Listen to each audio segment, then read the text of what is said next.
Selling a little or a lot?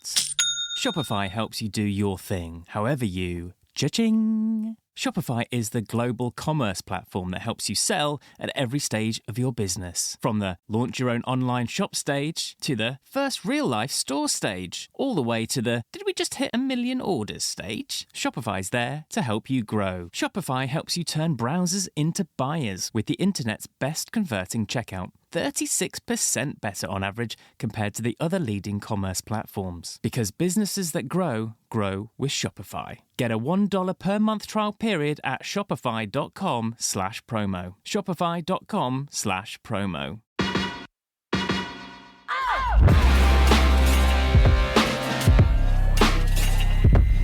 Hello and welcome to The Price of Music, the show that looks at the money behind the music industry with me, Steve Lamack, and Music Ally's Head of Insight, Stuart Dredge. Stuart, welcome back.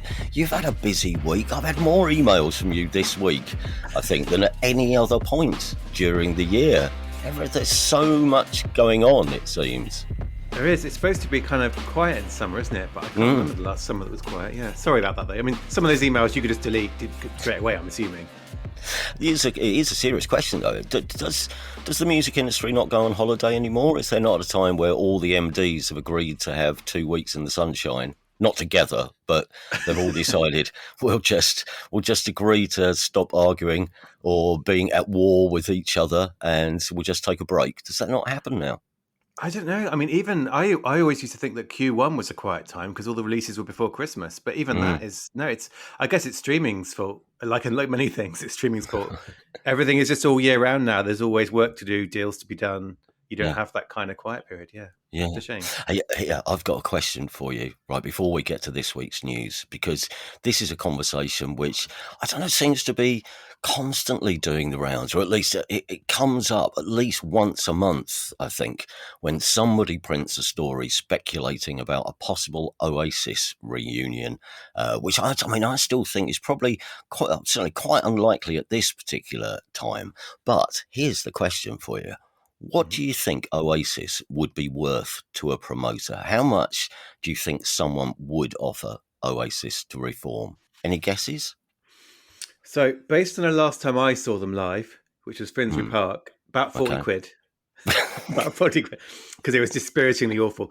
But no, seriously, okay, is this like are we talking like a tour, a bunch of dates? Or like a one-off? Well, yeah, I know. This was partly the difficult thing, because I thought I'd go and ask a few people. So I went not to the people who, because I'm sure there are some of the bigger promoters I think would have already just at least put in the call to see if there was any interest and probably floated a figure.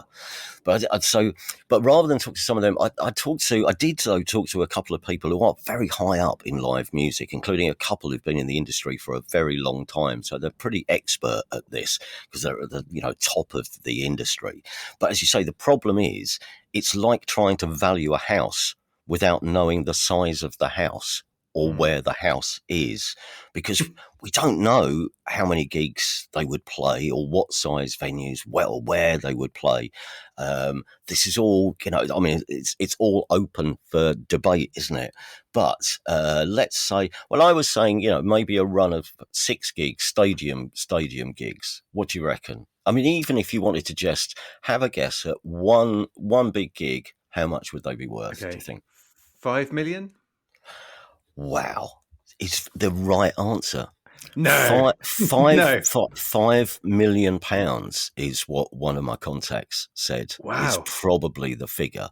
But they then went on to say, for a limited run of shows, and again, I'm not sure how many shows, but I quote, the magic figure for them would be £100 million. And then added in the next line of the email I got back, I imagine that more than this, even more than this figure, has already been dangled in front of them. So that, isn't that, it's eye-opening. Well, especially it's eye-watering. Well, especially presumably Noel and Liam get the lion's share of that, and the rest of the band are on sort of session wages? Probably not session wages.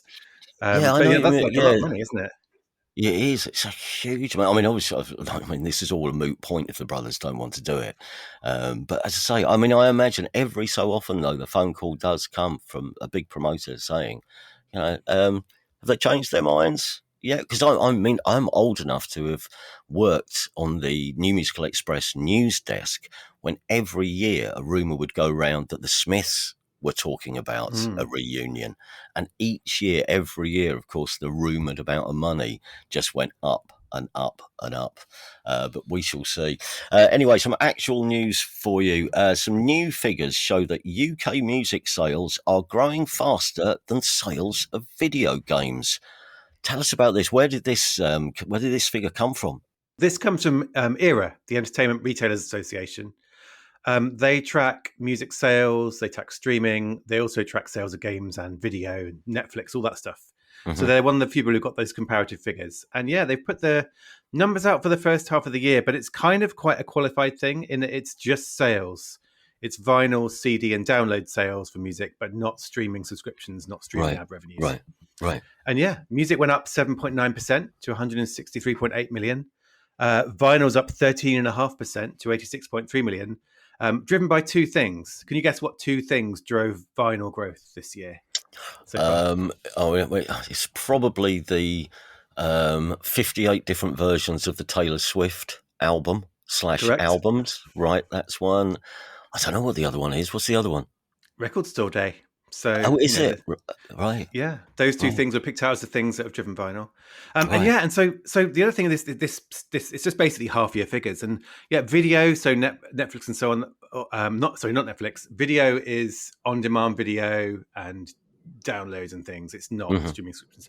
That was up 5.4%, but games fell by 29.4% sales, which people always think of games as the big growing industry, and it's still the biggest of the three, but they said there wasn't really a big release schedule, which kind of reminded me of the days. I mean, I'm old enough now to remember the days when Coldplay delayed their album. EMI would put out a warning about their shares because it was all kind of, oh god. And now the games industry is finding that when there's not a big game coming out or it slips, then you can see this sort of thing. So good news for music, but it is just one part of the industry. And does that mean that, following on from that, then, in the current landscape, does that mean that everyone is now sweating because there won't be another Taylor Swift album for another, well, I mean, the rate that Taylor Swift was putting out records at one point, for another fortnight. But if there is no big flagship release, then will the music stats go down?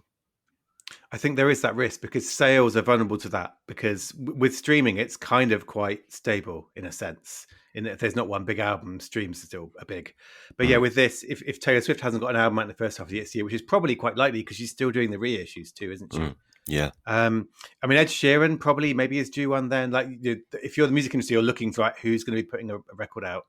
But yeah, kind of interesting really, because we think of Q4 as the traditional big period for sales, don't we? That's when the biggest albums used to come out for the Christmas market. But now we're talking about big, the biggest album of the year is Taylor Swift, and that came out, I'm not sure what month it was, but it was this year, wasn't it? So I think the whole release schedule is a lot different to where we were 10, 20 years ago, where, as you say, everyone would put out records in the run up to Christmas. And if you're a big artist, actually now you're probably you want the record to tie into various tours, and you're not going to do your big tour possibly in that last part of the year. You want to start early in the year, leading into festivals, and then possibly some more dates. But you want people to have the record. So, and I think certainly with, some of the bands which, I've championed, they like having a record out before Reading and Leeds or before the festival season, so they can break some of those songs in for the festival crowd. So, yeah, it is changing. It's changing quite a bit. But here's something which, we teed this up last week. Hypnosis Songs Fund has been sold. The deal looks like it's going through after the agreement from shareholders, which you mentioned there was going to be a meeting when we recorded last week, and the meeting happened, and it does look like the investment giant Blackstone is now the new owner. Yeah, I did a big bit in our last recording, didn't I? When I was saying, well, they've got this meeting and maybe they won't approve it. And literally, as we were recording, I think they were having the meeting and approving it. And I think it was like 99.97% of the shares held by those voting were in favour. So it was Right. like wasn't even close. So yeah. Blackstone, this big investment company, is buying Hypnosis with the buy of music catalogs for $1.58 billion, which the weird thing about that, well, not the weird thing, but the financial thing about this is that earlier in the year, there was a report that estimated the catalog was worth $1.95 billion. So it kind of Right. looks like a bargain in that the value of the music that Hypnosis owns should be worth more than they're paying for it if they do a good job now. Right. So yeah. And tell us, what are they getting then? Because Hypnosis, as you say, it's a company which buys up back catalogues, and you make your money out of the revenue that comes in for those catalogues. But what sort of people are we talking about? Whose catalogue does this investment company, not involved in the music industry, which musicians do they now have control of? Yeah, so they brought a whole bunch of catalogs. I mean, I was looking at the featured page of the website, which is an amazing festival lineup in the making. Okay, so I'll go. So they got Red Hot Chili Peppers, Journey, and Richie Sambora. Right. They got Johnny McDade, who's in Snow Patrol, but he's also a really big songwriter. Yeah. They got Mark Ronson, Lindsey Buckingham from Fleetwood Mac. They got Shakira, Neil Young, Chrissy Hind. So a lot of heritage catalogs and stuff that's been going on a long time. Yeah. And so yeah, it's a big bunch of things. And the interesting thing, or the meaningful thing about this acquisition going through, is that Hypnosis for a while hasn't been able to buy any new catalogs because its share price fell and was doing quite badly. That meant it couldn't borrow more money, and that meant it couldn't buy more catalogs. So for a while, it had been very quiet. But now it's owned by this big investment company, Blackstone. And so that means Hypnosis might start to buy again, which if you're a songwriter yet to sell your catalogue to anyone and you're considering it, that might be quite good because they'll be coming back in waving their wallet saying we can actually buy stuff now. And that might reignite some of these kind of bidding wars for catalogues. So yeah, it's interesting. So Blondie was another one. I think they own the Blondie catalogue. But there's a whole huge list. If you want to know who they've bought, have a look on the Hypnosis website. Do you think then that they will aggressively go out searching for catalogue now this deal is done? Yeah, well, I mean, this is just me speculating, but it takes away that kind of concern about they couldn't raise more money, they couldn't borrow more money to kind of buy, and now they can. So yeah, and Blackstone has been one of the companies that's been very active in investing in music rights, music companies. So it's quite ambitious. So yeah, it wouldn't surprise me at all to see them. And I mean, there's a good reason why I'm not managing a really wealthy music fund, but if I was, the temptation would be to do some big deal now to kind of say we're back. Yeah. The doors are open again. So I'd be maybe going and saying, right, who's the biggest songwriter we can sit down with, do a deal, and that announces we're back. But we'll see. Nothing yet in the week since it closed. So. I mean, interestingly though, they're going to run out of catalogues to buy unless they start buying the catalogues off each other, because there can't be that many huge artists left. I mean, I remember speaking to a publisher last year who was basically looking at ideas or asking for ideas of catalogues that might be valuable, and not necessarily from heritage artists going back to the 70s, 80s, but catalogues from the 90s and the noughties they were down to then, because everything's gone. Now Queen has gone. Then what have you got left? You're down to the bands who are on top of the pops that no one remembers anymore. But no, I think you're right. People are making a cast their net more widely. Like I heard about one investor that's kind of focusing on Latin music catalogs, for example. Right. People are starting to look at that. So I think you're right. I think people are going to start looking at more modern stuff. I mean, you think about the 90s revival that's happening now, and there's suddenly a lot of piano house back in the charts, which is making me feel quite nostalgic. So I think there's a lot of stuff out there to go. And also because it's songwriters, there's probably some songwriters people had never heard of who've written a lot of big hits. So there'll be deals done where you may not recognize a name, but then you'll see the list of things they've written and go, oh, right, that is quite a good gold catalogue. Yeah. Now, I know I always say this, that when it comes to court cases, this is true, isn't it, Stu? We always say, nearly always, when you see someone is about to sue someone, these cases quite often get settled out of court. But here's a couple of stories of people who have rolled out the lawyers, one involving the Beastie Boys, which we'll get to in a second. But first, the three biggest record labels are suing Verizon, which sounds like a pharmaceutical company to me. But explain this. Who's involved and what alleged misdeeds have been happening here? Okay, so Verizon is one of the biggest telcos in the US. So I guess the equivalent here would be EE or Vodafone. So the company, you get your home broadband from them, you get your mobile phone contract from them as well. They're one of those big telecommunications companies. And I honestly, on Monday morning, I woke up to this in my kind of news feeds, and it was like the labels are suing Verizon over piracy on their network. And I really had to check, because this is what was happening in like 2003, 2004. There were lots of lawsuits around that time of the music industry suing ISPs, was the word then, I suppose, and saying people are pirating on your network. It's your fault. We're suing you. And I was really like, someone has republished a story from 20 years ago accidentally. This can't be new, but it is new. So basically what's been happening is the major labels, it's all three major labels and various of their subsidiaries. They have accused Verizon that people have been downloading music illegally over its network. And that they told it about this by sending them copyright notices. So as a music label, you can send someone like Verizon a notice saying, we know this person has been downloading music illegally. You need to sort it out, warn them, kick them off. They've sent 340,000 of these notices to Verizon since 2020. Sorry, said. How many? 340,000.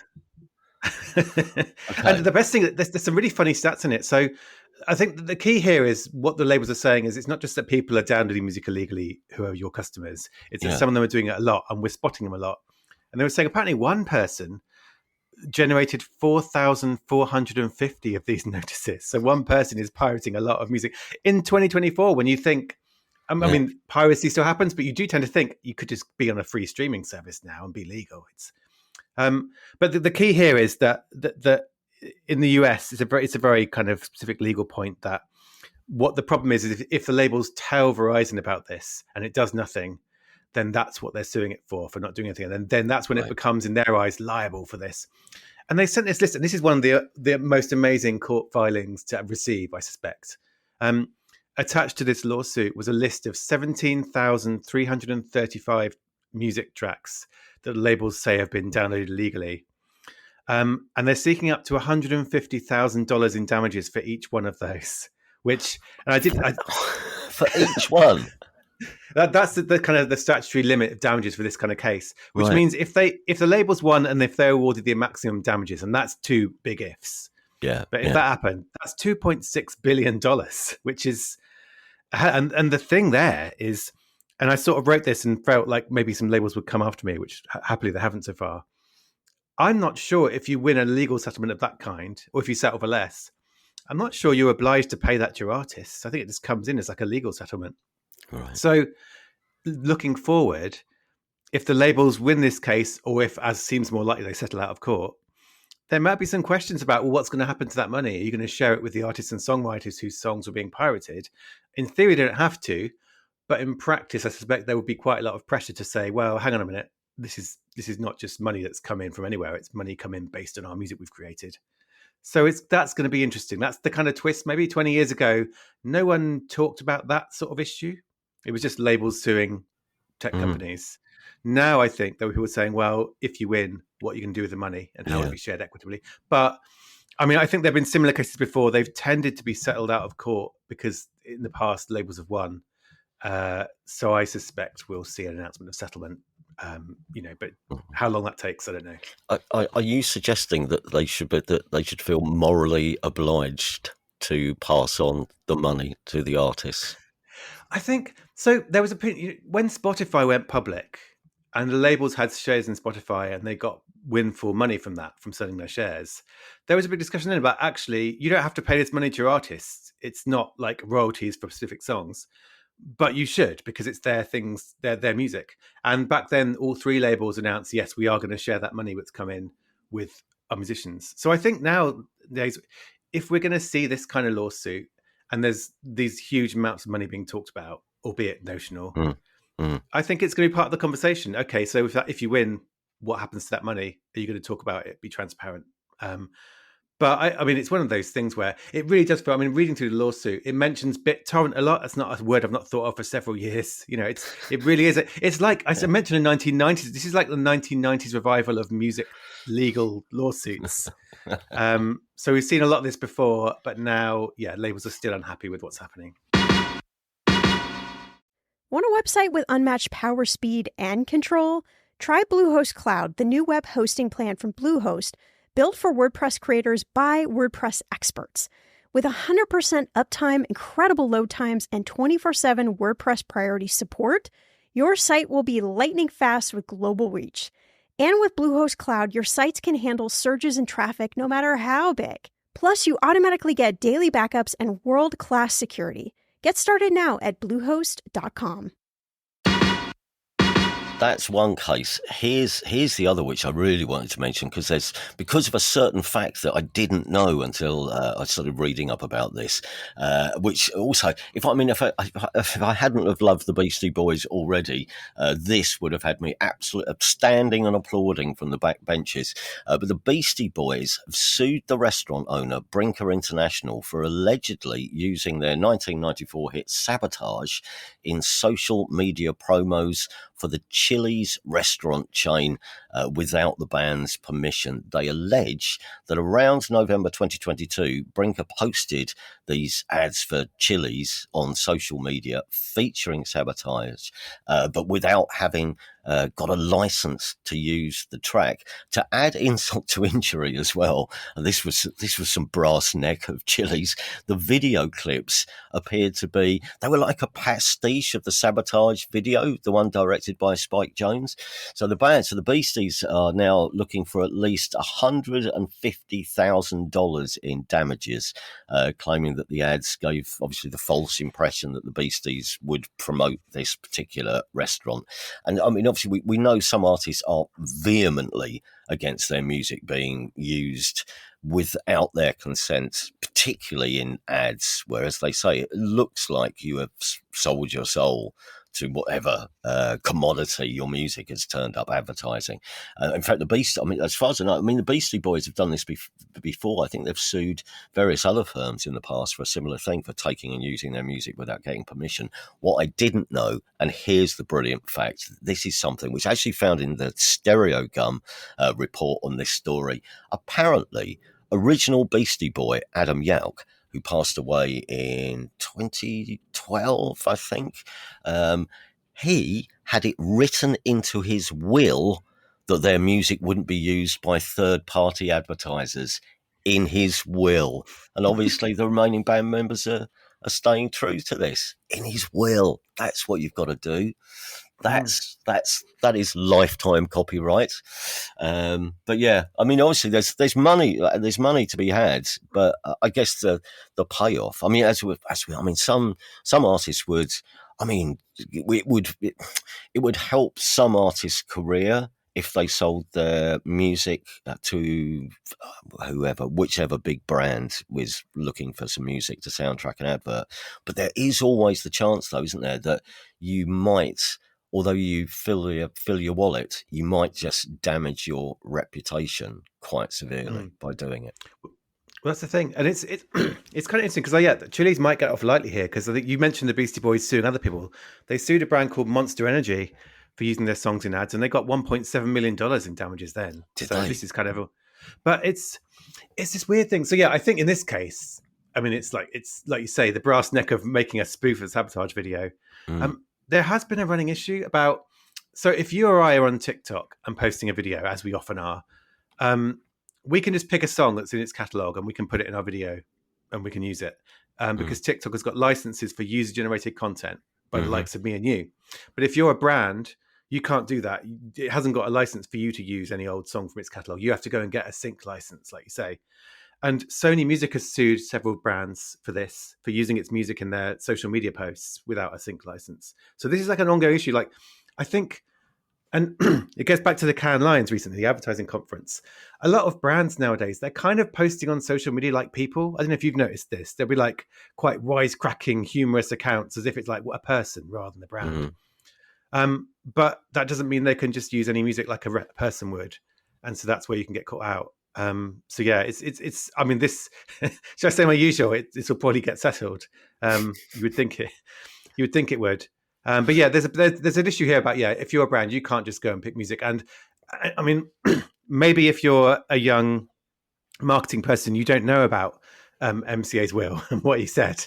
But it's that's where history comes in useful. I think is a little bit of context of saying that band in particular, we won't use their stuff to promote our product.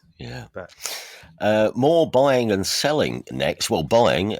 Believe has bought a 25% stake in Global Records. Remind us who Believe are and who are Global Records. Yeah, so Believe is a French music company. It's probably best known for being a music distributor. But in recent years, it's expanded. So it's now kind of it's part label services, also distributor. It owns and Global Records, again, weren't familiar to me, but it's a company from Romania. It's like an independent dance music label.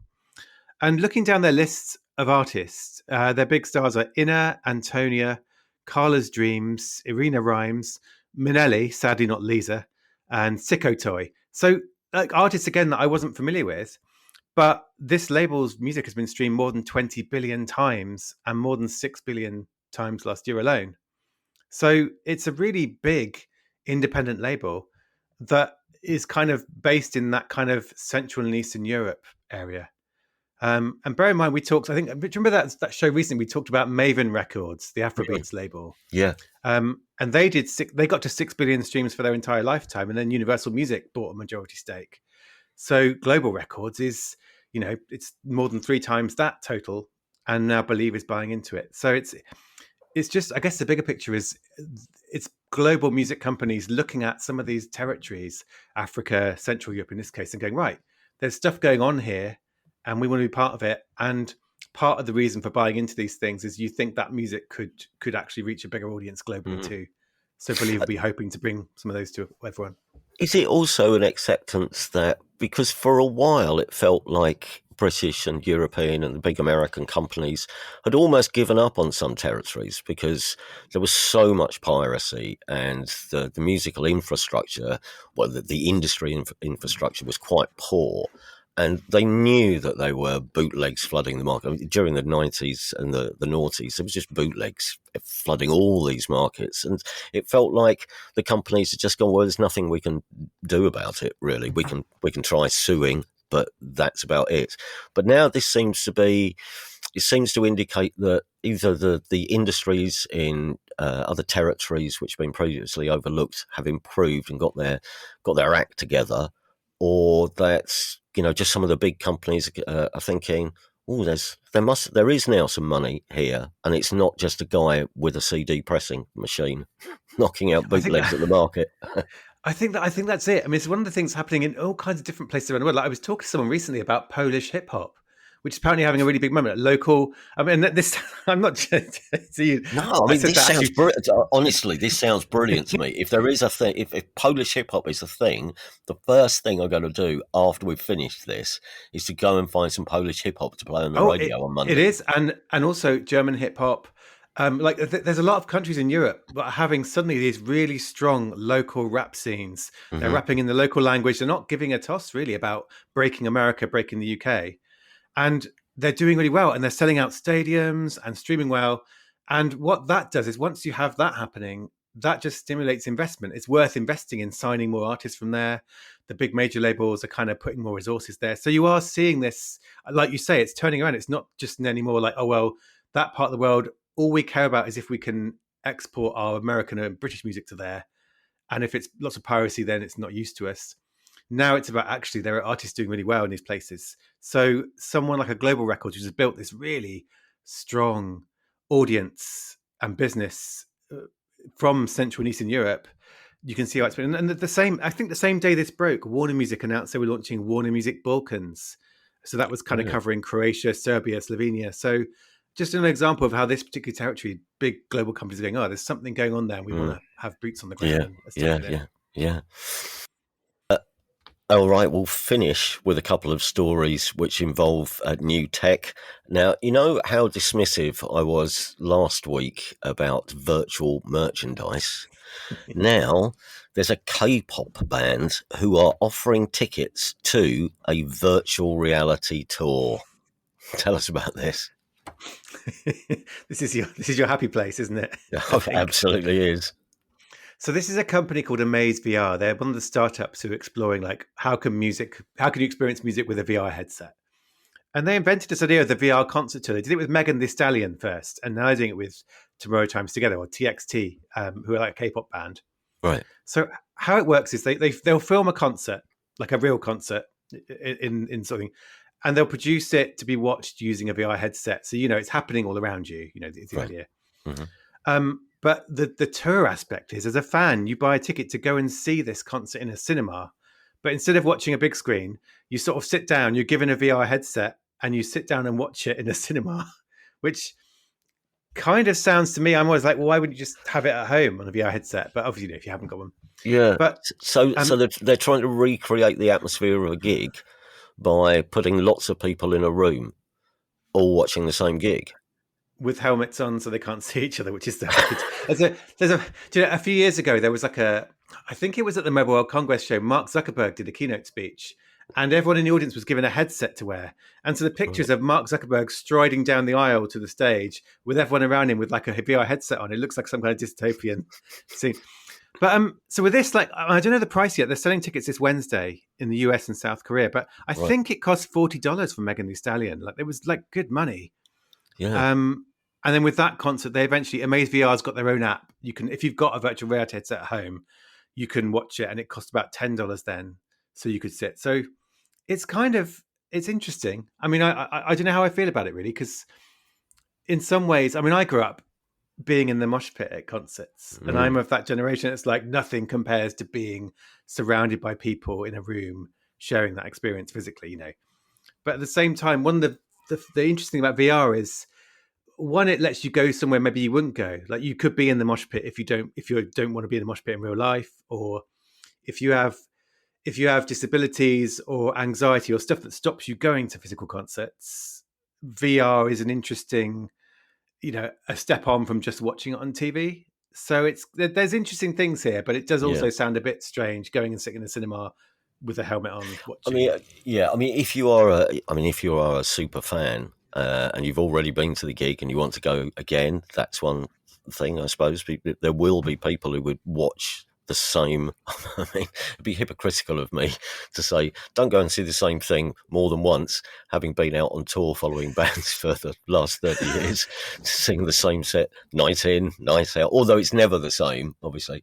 But if you live as well somewhere where it's very difficult to get to a gig, or you're in a territory where bands never tour, then obviously this opens up the opportunity of at least sort of feeling like you're kind of experiencing what your favourite artist is like live. What I really want to know is, you watch you've got the virtual reality headset on.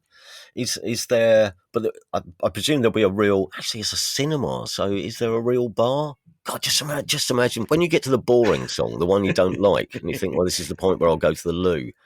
It's fraught with problems. You switch and play a game instead or something. But the thing I found when I did a few demos of VR music stuff, I'm going to sound creepy here. I'm going to try not to, but I think I will. Okay. You know what you can't do at a real gig is you can't look at someone who's interesting. Like you can't, if there's someone in the crowd, it's rude to stare at people who aren't the band. But in VR, you can go, oh, I can watch the security guard for this entire set. Or if there's so that idea of being able to look at things around the band that in real life you wouldn't just turn your back on the band and look at the crowd and how interesting they were. You can do that in VR. I once had an interview with someone who was saying they were filming like marches and demonstrations, and they were like, yeah, because you might not go and stand right in front of the person standing on a box haranguing the crowd, but in a VR headset you can do that safely. So there's always things around it.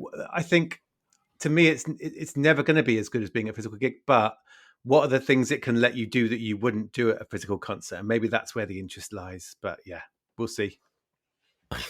Heckling. That's the only. That's the thing I've now got in my Oh, head. the other thing I Can did. you heckle? Yeah, well, you can heckle. I mean, in a cinema, it might be harsh because the person selling popcorn will be like, "What, me?" But I once saw someone filmed an Underworld performance in this, and I was just I took the view of being on stage. You can choose to be on stage looking at the band because there'll be a camera on stage. You could be like as if you were sitting on. And I was like, I want to see what they do when the beat kicks in for Born Slippy. Right. You know, does he press a button on his laptop, or has he got a big Born Slippy button? Like, so that sort of thing as well is quite fun. If you can get these perspectives that you wouldn't see because you'd be in the crowd. Yeah. So it's kind of fun. And finally, for this episode, a survey says 20% of independent artists have already used AI music tools. Where does this come from, this stat? Yeah, this is from a label and tech company called Soundplate, and they surveyed more than 1,000 independent artists, so quite a good sample. And yet they found, I think, 20% have already used an AI tool to help them make music. 10% plan to in the future, which of course means that 70% haven't and don't. And I think we talk about, 20% is a lot, but it also shows that 70% don't want to do that. So there's kind of both sides of the coin there. And what's your take on this? Of the 20%, are they active users, or is there an element here of people having just tried some AI tools out just out of curiosity, maybe? I mean, they didn't specify, but I suspect it's more that than it is people using it all the time. So it said, "Have you used one already?" But there's actually another study the same week from TrackLib, which is a service that lets producers clear samples. So they surveyed 1,100 producers, and they found that 25% of them are using AI in their work. But what was interesting there was it wasn't for making whole songs. So I think the most common uses were separating out the stems of tracks, creating elements to use in the song. So creating samples, beats, sounds, but not full songs. So I think that's probably similar with the Soundplate survey in that artists who are using an AI tool, they're not just pressing a button and putting full songs out. It's probably the fact they're using it as part of their creative process, which is one of the things I bang on about, actually. Have I banged on about it before? Like, we talk about like human music and AI generated music as if they're two completely separate things. But what I think we're going to have is some humans are going to use AI tools to do bits of their music, but they're not going to use it for the whole thing. So you're going to have this I don't know, cyborg music, do you call it? Or, stuff where almost like humans using, I don't know, auto-tune or wah-wah pedals, it's going to become just a tool in the armory. But so this survey suggests that it's still less than a third of artists, but that doesn't really surprise me. That's probably about right. Well, that will have to do it for this episode. Just before we go, can I just say thank you very much to everyone who sent us or posted nice comments about our interview with Tom Robinson in the last edition. If you like that and you haven't heard it already, I'd also recommend listening to our chat with singer-songwriter Lucy Rose, talking about the financial ups and downs of her career as a musician, but also what it's like then setting up your own independent record label. And I can't remember which number episode it was, but you'll find it in the list somewhere. We'll be back later in the week with a listener's questions special. If you have anything that's always baffled you about the music biz, send your queries to thepriceofmusicpodcast@gmail.com. And if you'd like to support the show, please do so. Well, for starters, subscribe in your podcast app, give us a review and a rating if you get a second, because we're always on the lookout for new listeners to join the gang. So a review would be great, or tell your friends about us. You can also become a Price of Music fan or super fan for as little as £2 a month. Just go to patreon.com/thepriceofmusic to find out more. Stuart, what have you got coming up this week? Do you think it's going to be as busy as the past few days? What have you got on? I mean, I could do with it not being as busy, to be honest. No, I'm still trying to make my way through Glastonbury. I'm still trying to find my way through all the things I didn't watch at the time. So I need some proper binging time this week. So yeah, if everyone could stop announcing news, that would be good. I'm going to make you vaguely jealous, right? Okay. I'm off to the premiere of the new Blur documentary tonight. Oh, is that about Wembley? It's the most recent reunion, working up to Wembley. Yeah, so I imagine I don't know how different it will be to, what was the last film called? Was it No Distance Left to Run? Something like that, wasn't it? I think so. But anyway, shows screens tonight for a bunch of low-rent media yahoos. And we'll tell you what it's like at some point, hopefully later in the week. We'll be back on Friday. Till then, everybody, take care of yourselves. Cheerio.